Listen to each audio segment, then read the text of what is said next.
Hi everyone, welcome to today's video. And in this video, I will be covering the difference between a raster image and a vector image. So before I begin, I would like to also tell you that when you will be working with graphics, there will be a time where you will be using photos to make your illustrations, right?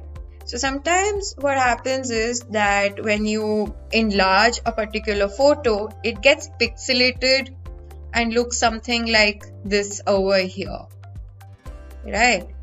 So, and it doesn't really look good as well when you enlarge it because there's a loss of quality, right? Whereas when you use an image which is a vector image, it doesn't really lose quality even if you enlarge it as how big you want or how small you want. So you will be dealing with a lot of these type of images, and it's important to know which type of image will suit best for your creative. So coming to the difference now, the first difference, as I just stated, is that raster images is usually made up of a lot of small pixels, right? So even if you enlarge it, after a point it's bound to lose its quality and it's going to look something like this over here.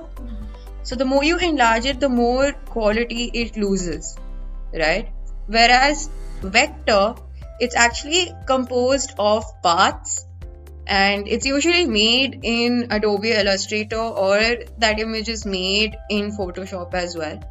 So no matter how big or small you make your image, it will not at all lose its quality, and it's going to remain this smooth, right?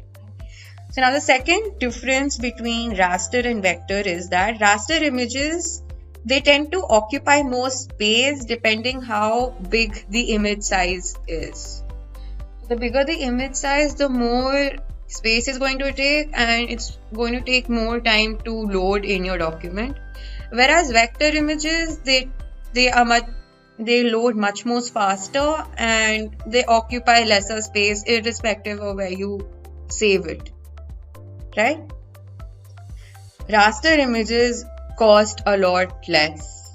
So even if you have to go and purchase it from a particular website, raster images you will see that it's comparatively much more cheaper as compared to vector images.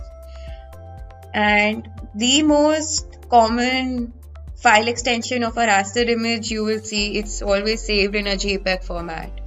So all these images that you usually click from your camera or from a DSLR, it's almost on most occasions saved in a JPEG format. So that's a raster image, right? So some raster images can also be saved in a GIF format. You know those small animated motions, right? Which is saved in a GIF format. That's also raster. Whereas the file extensions for vector, it's usually in an AI format, which is Adobe Illustrator, PDF, and also DXF. So while us designers, when we are designing any type of illustration, we actually prefer this vector image more as compared to raster images. Well, mainly because it's flexible to use and it doesn't really have any upper or lower limit. So it's very similar to one of the points that I had mentioned, that you can enlarge it or make it smaller according to the illustration you're making. Whereas when you're designing for a web page, then raster images are more preferred there.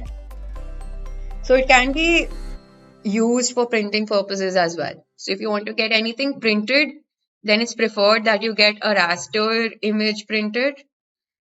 And when you get it printed, there will be no loss of quality as well. Whereas there is a chance that vector images might lose its quality when it's printed. So you might see that there is some type of discoloration when you get vector images printed. So that's that. So this was the difference between a raster and a vector image. So just be careful while you're downloading any type of image. Just make sure that it's of high quality and it doesn't really lose its quality when you're using it in your illustration. So thank you for watching and stay tuned.